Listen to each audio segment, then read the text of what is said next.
ఒకప్పుడు ఆ పార్టీకి కంచుకోటలా ఉన్న జిల్లాలో పరిస్థితి రివర్స్ అయింది.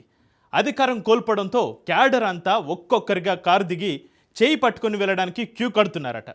ఉమ్మడి జిల్లాలో ఒకే ఒక్కడిలా పెద్ద దిక్కుగా నిలుస్తాడనుకున్న ఆ మాజీ మంత్రి నియోజకవర్గానికే కాదు ఉమ్మడి జిల్లాకు సైతం మొహం చాటేస్తూ ఉండడంతో క్యాడర్ అంతా చెల్లా చెదిరైపోయారట. మరోవైపు అధికారం మంటతో అస్తం పార్టీ బలపడుతుంటే లేటుగానైనా కళ్ళు తెరిచిన హైకమాండ్ జిల్లాకు పెద్ద దిక్కైన మాజీ మంత్రికి హుకుం జారీ చేసింది.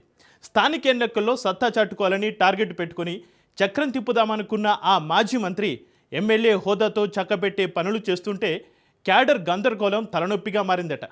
ఇంతకీ ఏది ఆ నియోజకవర్గం, ఆ మాజీ మంత్రి ఎవరు, ఈ స్టోరీలో చూద్దాం. ఒకప్పుడు గులాబీ పార్టీకి నిజామాబాద్ జిల్లా కంచుకోట. 10 ఏళ్లు అధికారంలో ఉన్నప్పుడు ఎదురులేని ఆధిపత్యం చెలాయించింది. కానీ గత అసెంబ్లీ ఎన్నికల్లో ఘోర పరాజయంతో పరిస్థితి ఒక్కసారిగా తలకిందులైంది. గులాబీ పార్టీ నుంచి ఎమ్మెల్యేగా బాల్కొండ నుంచి మాజీ మంత్రి ప్రశాంత్ రెడ్డి మాత్రమే గెలుపొందారు. మిగిలిన వారంతా ఓడిపోయారు. అధికారంలో ఉన్నప్పుడు మంత్రిగా జిల్లాల్లో అన్నీ తానే వ్యవహరించిన ప్రస్తుత ఎమ్మెల్యే ప్రశాంత్ రెడ్డి గత ఎన్నికల్లో గెలిచిన తర్వాత నియోజకవర్గంలో కార్యకర్తలకు అందుబాటులో ఉండటం లేదట. పార్టీ ఆదేశిస్తే చుట్టంచూపుగా అలా వచ్చి ఇలా వెళ్లిపోతున్నారట. గత ఏడాది కాలంలో నియోజకవర్గానికి పట్టుమని 10 సార్లు కూడా రాలేదని కార్యకర్తలు గుసగుసలాడుకుంటున్నారు.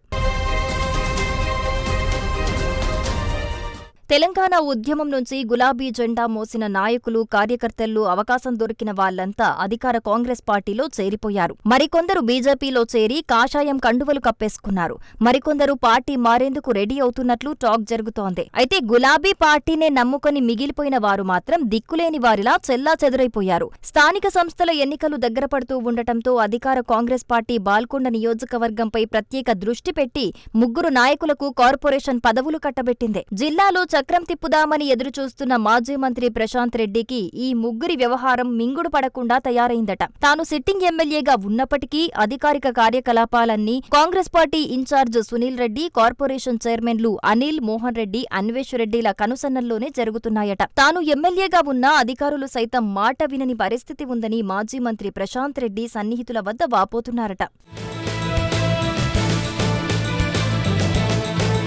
తెలంగాణ రాష్ట్ర ఏర్పాటు తర్వాత బీఆర్ఎస్ కు కంచుకోటలా మారిన ఈ జిల్లాలో 2014లో మొదటిసారి ఎమ్మెల్యేగా గెలిచిన వేముల ప్రశాంత్ రెడ్డి వెనక్కి తిరిగి చూడలేదు. 3 సార్లు ఎమ్మెల్యేగా గెలిచి హ్యాట్రిక్ సాధించారు. మిషన్ భగీరథ వైస్ చైర్మన్ గా, రాష్ట్ర మంత్రిగా చక్రం తిప్పి బాల్కొండ నియోజకవర్గాన్ని బీఆర్ఎస్ పార్టీకి కంచుకోటలా తయారు చేసుకున్నారు. ముఖ్యంగా నియోజకవర్గంలోని ప్రతిపక్ష పార్టీలో అసలు ద్వితీయ శ్రేణి నాయకులే లేకుండా చూసుకున్నారు. దీంతో 2023లో జరిగిన అసెంబ్లీ ఎన్నికల్లో గులాబీ పార్టీ తరపున పోటీ చేసిన నాయకులంతా ఓడిపోయినా వేముల ప్రశాంత్ రెడ్డి మాత్రం వరుసగా 3వ విజయ బావుటా ఎగరవేసి హ్యాట్రిక్ సాధించారు.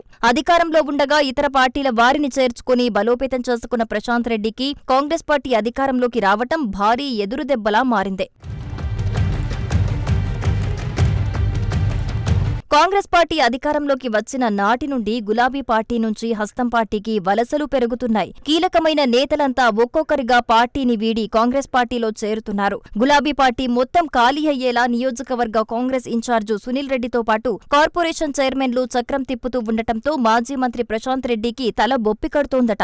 కాంగ్రెస్ పార్టీ నేతలు పక్కా స్కెచ్ వేసి గులాబీ పార్టీలో ముఖ్యులందరినీ చేర్చుకోవటంలో సక్సెస్ అవుతున్నారు. స్థానిక ఎన్నికలు ముంచుకొస్తూ ఉండటంతో వలసలు ఎక్కువైపోయాయి. ప్రతిరోజు ఏదో ఒక మండలంలో గులాబీ పార్టీ నాయకులు, కార్యకర్తలు హస్తం గూటికి చేరుతున్న ఘటనలు చోటు చేసుకుంటున్నాయి. మొదట బడా లీడర్లను టార్గెట్ చేసి కాంగ్రెస్ కండువ కప్పేసుకున్న హస్తం పార్టీ జిల్లా నేతలు ఇప్పుడు ద్వితీయ శ్రేణి నాయకులపై గురిపెట్టారు. ఎంపీపీ, జడ్పీటీసీ, సర్పంచులు, మాజీలు ఇలా ఎవరినీ వదలకుండా కాంగ్రెస్లోకి లాగే ప్రయత్నాలు ముమ్మరం చేస్తున్నారు. పరిస్థితి గురించి ఒక్క మాటలో చెప్పాలంటే రానున్న రోజుల్లో గులాబీ పార్టీ ఖాళీ అవుతుందన్నట్టు తయారైందట.